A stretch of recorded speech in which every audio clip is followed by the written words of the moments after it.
The dying desert, the sun was cruel. It burned the sky, turning the desert below into a giant oven. The ground was dry, cracked, and lifeless. Even the air felt like fire. Lyria's boots sank slightly into the hot sand with every step. She stumbled forward, her legs weak, her throat dry. Her hands clutched a small cage made from thin metal wires. Inside, 3 tiny alien creatures whimpered softly. Their fur, once bright and fluffy, now looked dull. Their tongues hung out. Their eyes were half closed. They were dying. These weren't just pets. They were her only family now. Her home had been destroyed in a mining blast weeks ago. Since then, she had been walking the edge of the red desert searching for help. But no one cared. Everyone passed her by. Some stared. Some laughed.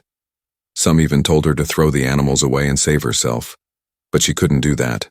Her legs gave out. She fell to her knees in the sand, the cage landing beside her. Her head dropped forward. "Please," she whispered, but her voice was so dry it barely came out.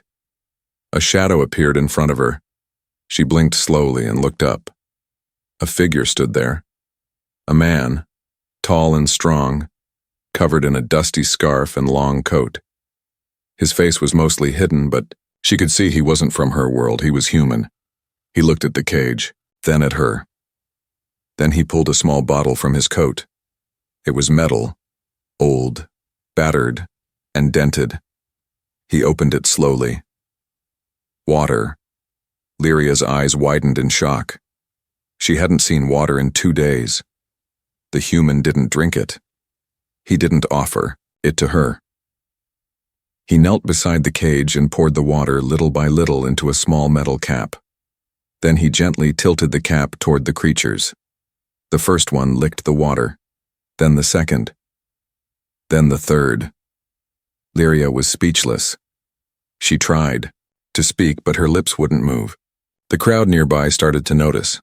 Some of them pointed, some laughed. One alien woman sneered and said, "Foolish human, he gives water to rats?" The man ignored them. When the last drop of water was gone, he sat back on his heels. "They'll be okay for now," he said softly. Lyria finally found her voice. Why did you do that?" she asked. The human looked at her. His eyes were calm. "Because no one else would." She stared at him, confused. "But that was your last water." He nodded. "Yeah, I know." He stood up and held out his hand. "Can you walk?" Lyria hesitated. No one had offered help. Since the disaster, no one had even looked her in the eyes. And now a human, a species most aliens thought were uncivilized, was giving her kindness.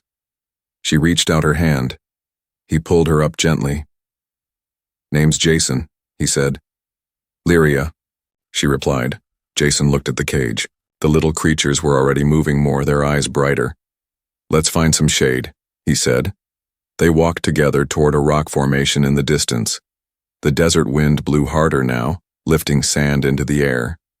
But the 2 figures didn't stop. As they walked, some of the aliens from the nearby outpost watched them. "He's crazy," one said. "Humans are always doing strange things," said another. Still, one older alien muttered, "That girl, she might have died if he hadn't helped." By the time they reached the rocks, Lyria could breathe a little better. Jason spread a thermal cloth on the ground and made a small shaded area. He didn't say much, just worked quietly. Lyria sat with her pets, watching him. "You didn't have to help," she said after a while. "I know," he replied. "But I wanted to." Lyria looked at him again. There was something different about this human, something that didn't match the stories she had heard. Humans were supposed to be selfish, aggressive, war-loving. But this one, he gave his last water to save animals that weren't even his. Who does that? She didn't know what to say. So, she said nothing. Just sat there petting her creatures gently, while Jason kept an eye on the sun. The desert was still deadly, but now something had changed. Someone had cared. She didn't trust him. The cave was cold inside, even though the desert outside boiled like fire. Jason had set up a small camp under the rocky overhang. Just enough shade, just enough shelter. The ground was rough, but better than sand. He didn't speak much.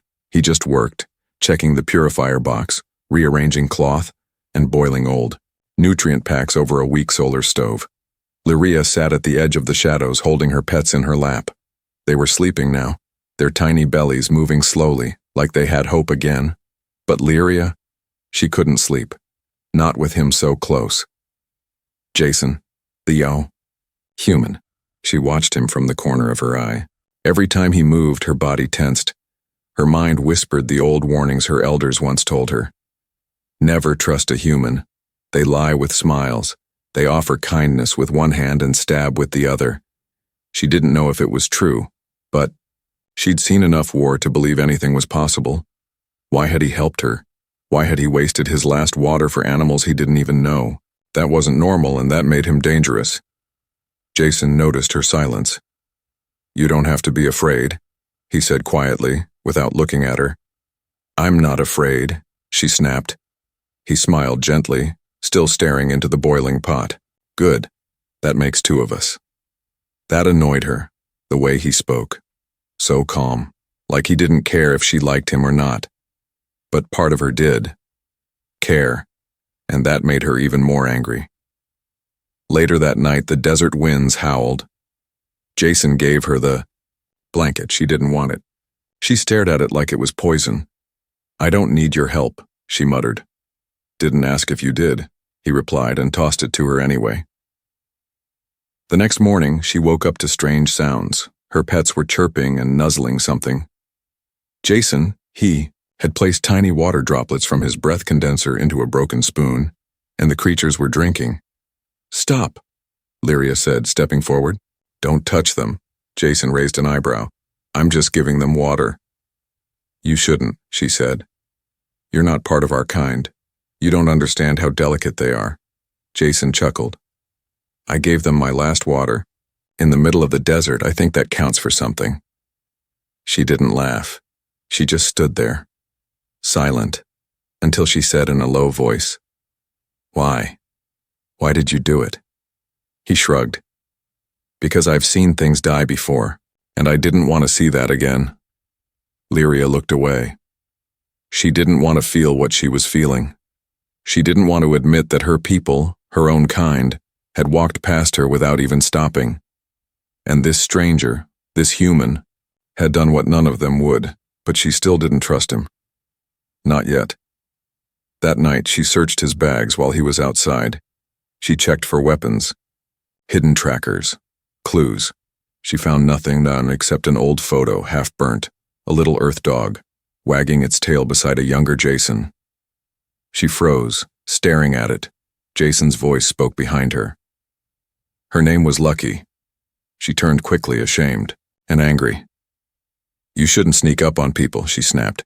"You shouldn't go through their things," he replied. Lyria looked at the photo again. "She died?" she asked softly. Jason nodded. "During the drought. She died with her, head on my chest. I promised I'd never let something helpless die like that again." Something shifted in her chest. Not trust, not yet, but something. A crack in the wall she had built. In the deep dark of the cave, Lyria whispered to her pets, "I don't understand him." One of them chirped and licked her hand. The thirst returns. The wind had changed. Jason knew it before he opened his eyes. The air was drier than before, sharper. It carried the bitter scent of sandstorms. He stepped outside the cave and looked up at the sky. A red haze was rising on the far horizon. "Sandstorm," he muttered. Lyria came beside him, shielding her eyes. "Is it bad?" Jason didn't answer right away. He stared at the sky like a man who had seen death in it before. Then, without turning, he said, "We need to move." They packed quickly. Lyria wrapped her pets in a heat-proof wrap and placed them gently in her sling. They were still weak. One of them, the smallest, hadn't moved all morning.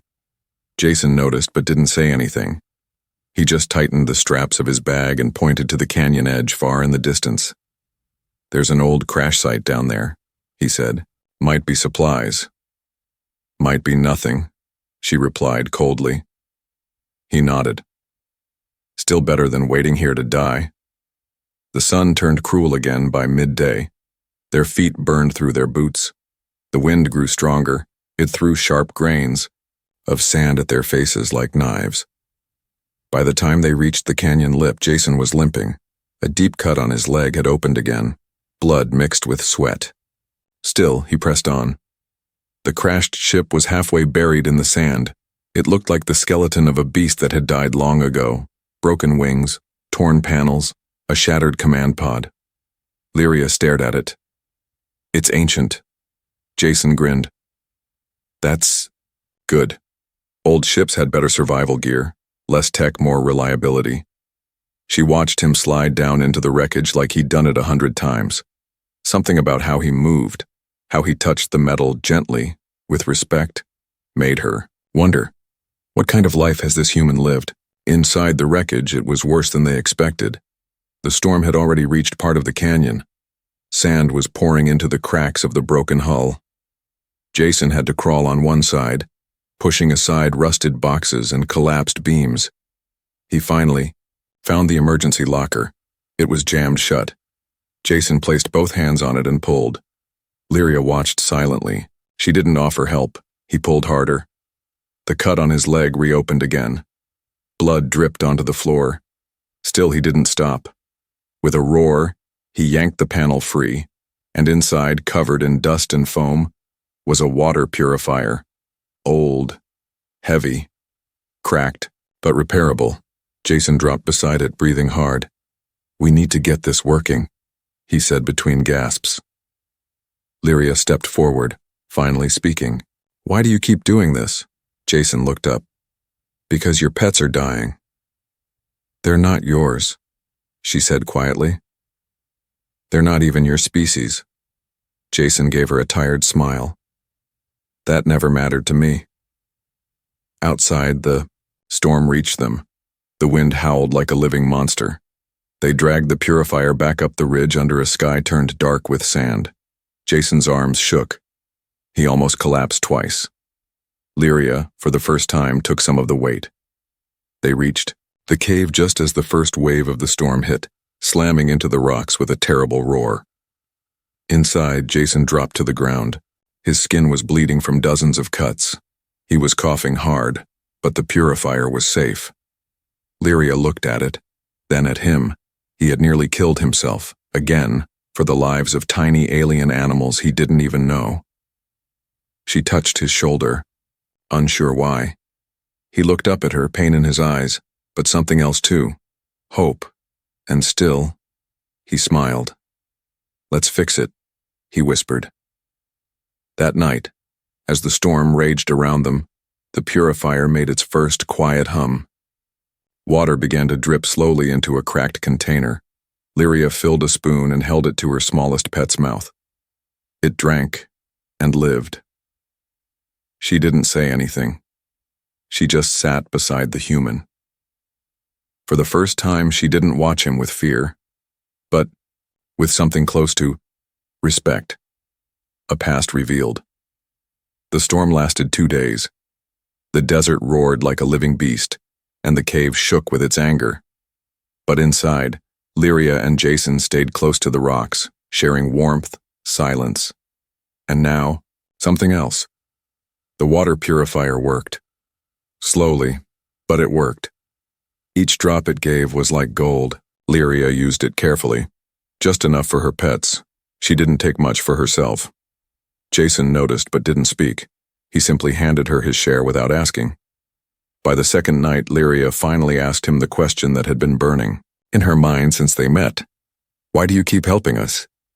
Jason sat with his back to the stone wall, holding a small metal disc in his hands. It glowed faint blue. He didn't look at her. Because once, I couldn't. She waited. Jason turned the disc slightly. A hologram flickered to life. It showed a green field, grass, a bright sun, and a little brown dog running in circles. Lyria leaned closer. The dog barked, wagging its tail as it chased a young human boy. The boy laughed. That's Earth, isn't it? She asked softly. Jason nodded. A long time ago, before the drought years.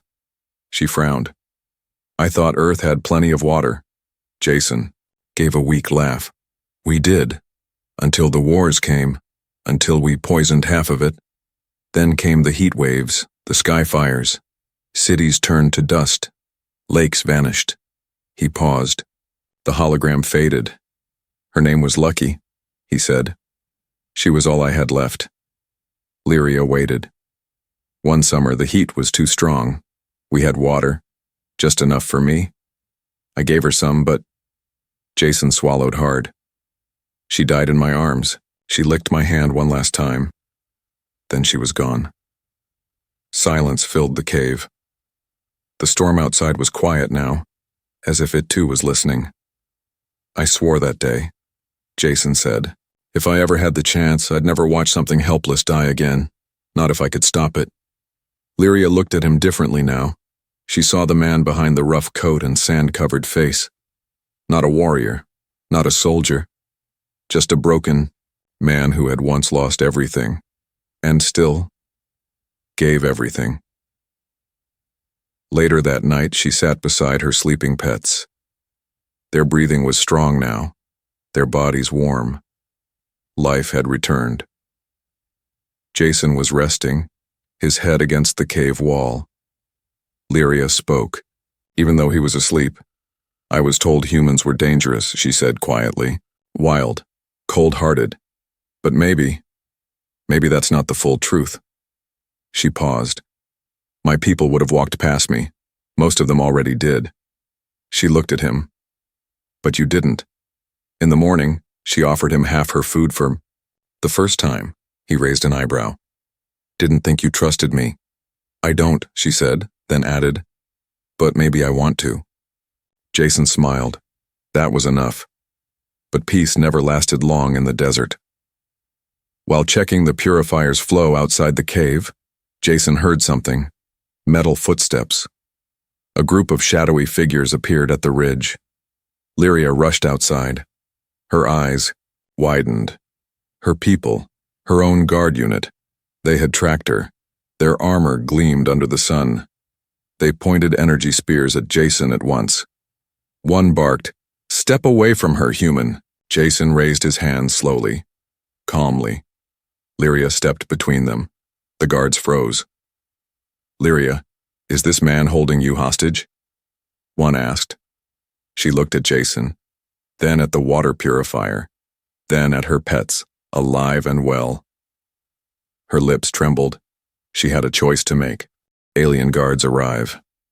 The desert was quiet, too quiet. Jason stood still, his hands raised, the heat shimmering around him. Sand blew across his boots as he faced 6 alien guards in black armor. Their weapons glowed with humming energy, pointed straight at his chest.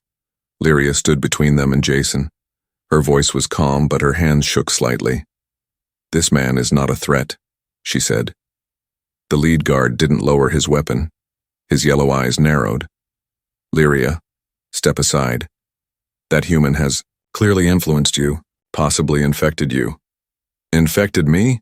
She asked sharply. With what? Kindness? The guards exchanged glances. Jason remained silent, not wanting to provoke them. But his eyes scanned the area. He counted escape paths, terrain height, weapon angles.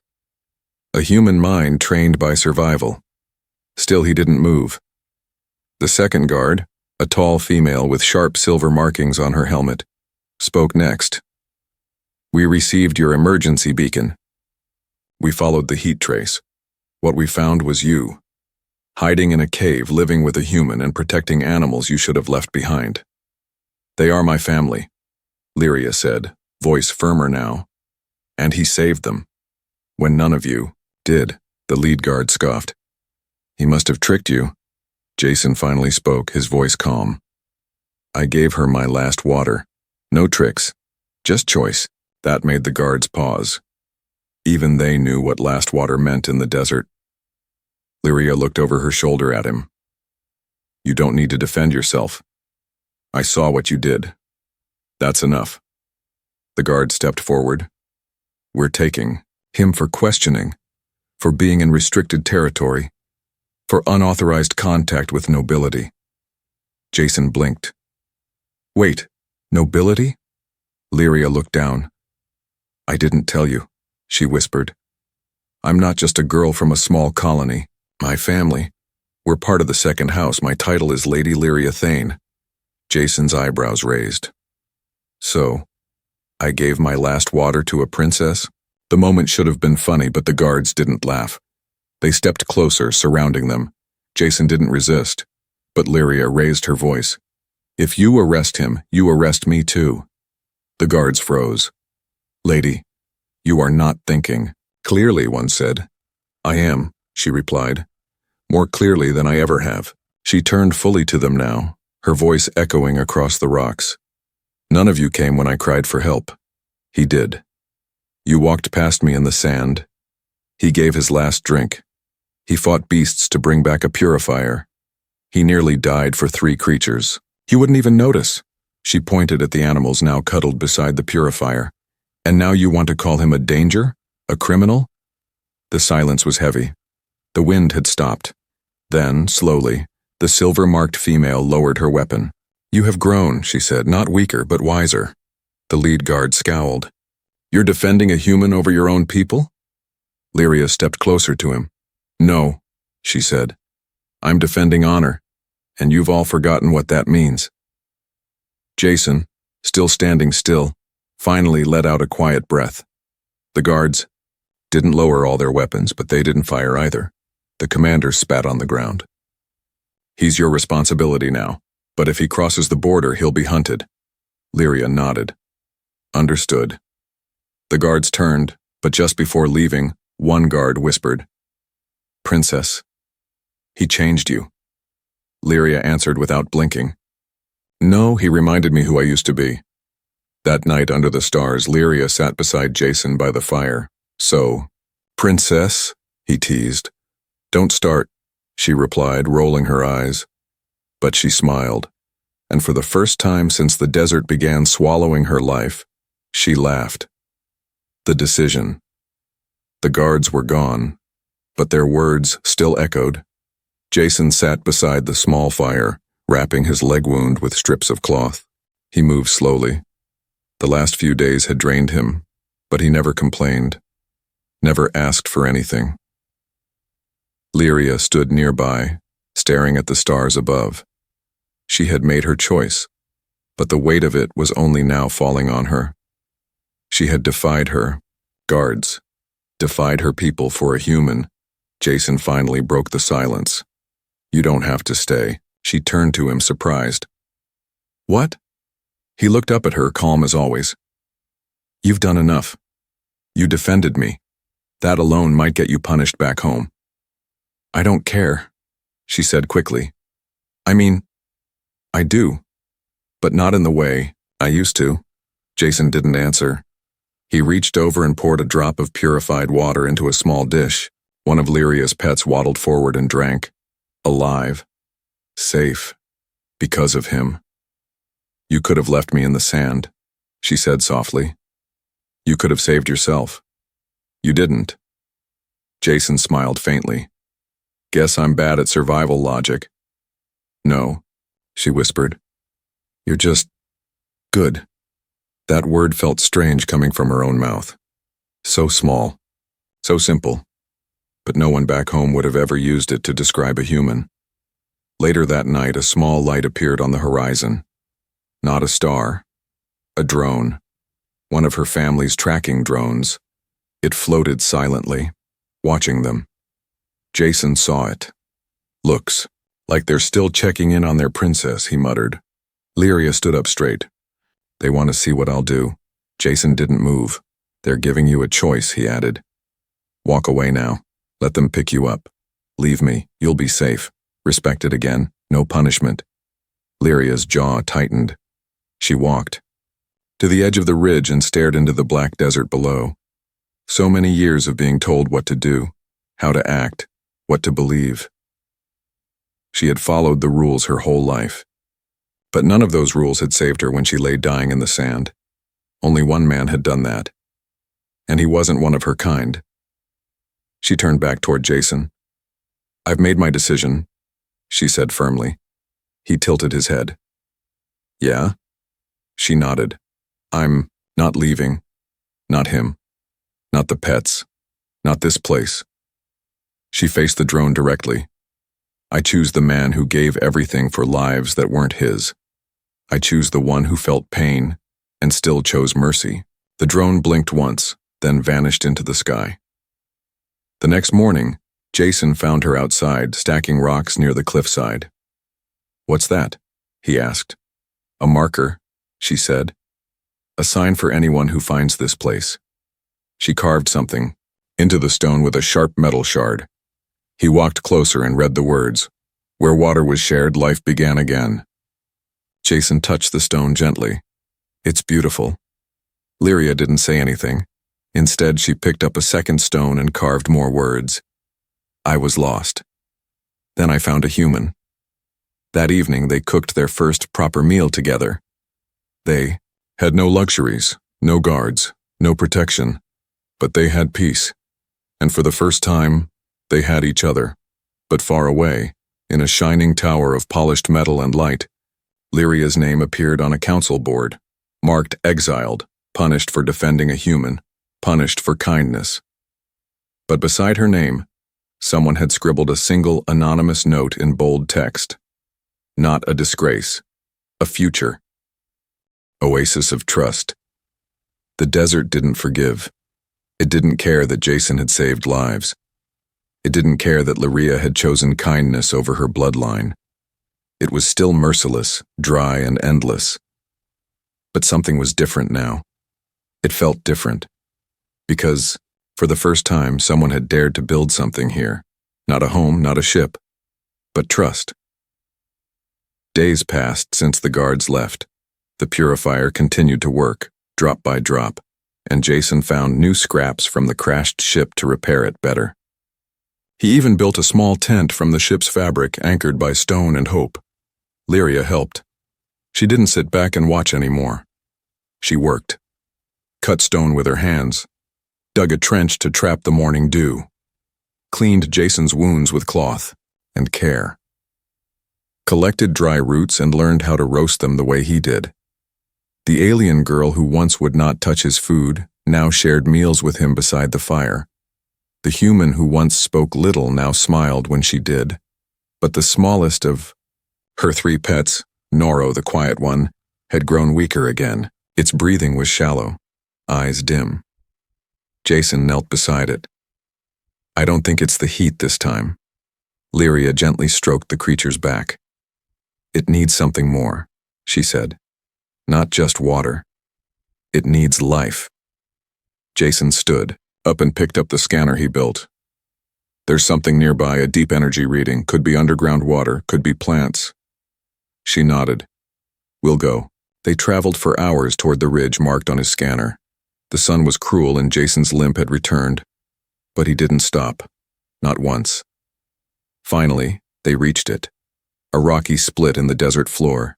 A hidden canyon, deep, cool, untouched by the storm winds, and inside the green lush vines, thin trees, a sparkling spring surrounded by crystal-like sand. Lyria gasped. Jason laughed. Noro chirped faintly, sensing water. Life. Jason handed her the creature. "Give it to him." Lyria looked at Jason. His skin was pale, his breath shallow. "You're not okay," she said. "I'm always not okay," he replied with a grin. "Don't joke." He leaned against the canyon wall and slid down. "I'll be fine, just help Noro first."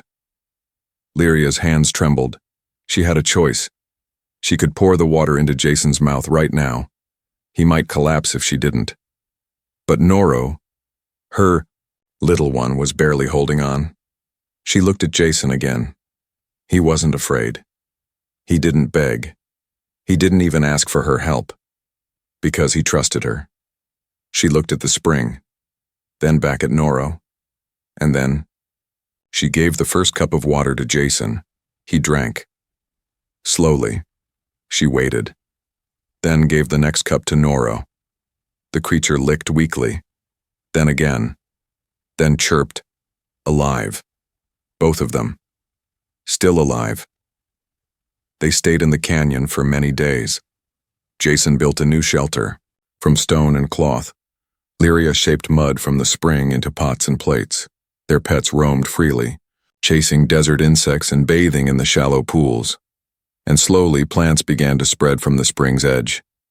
An oasis was forming. One morning a traveler came, an old alien farmer who'd heard rumors of a spring where a human lives, with an alien exile. He didn't believe it until he saw it with his own eyes. He stayed for a night, then told others. Soon others came, a merchant tired of the cities, a mother with a sick child, 2 brothers fleeing war. They all came, not to take, but to learn, to share, to believe. Lyria stood on a hill above the canyon, watching the life below. Jason walked up beside her. "You started something," he said. "No," she replied. "We did." Back on her home world, her name still sat on the exile list, but now, her story was whispered in back halls and marketplaces. She gave up everything for a human. But look what they built. It's not weakness. It's hope.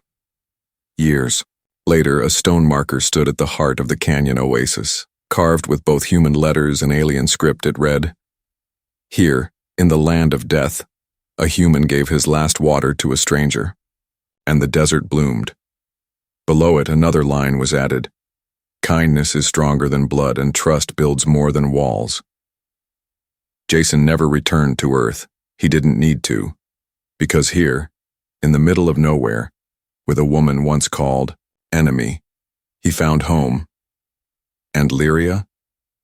She no longer feared her past, because the future she helped build was more powerful than any royal name.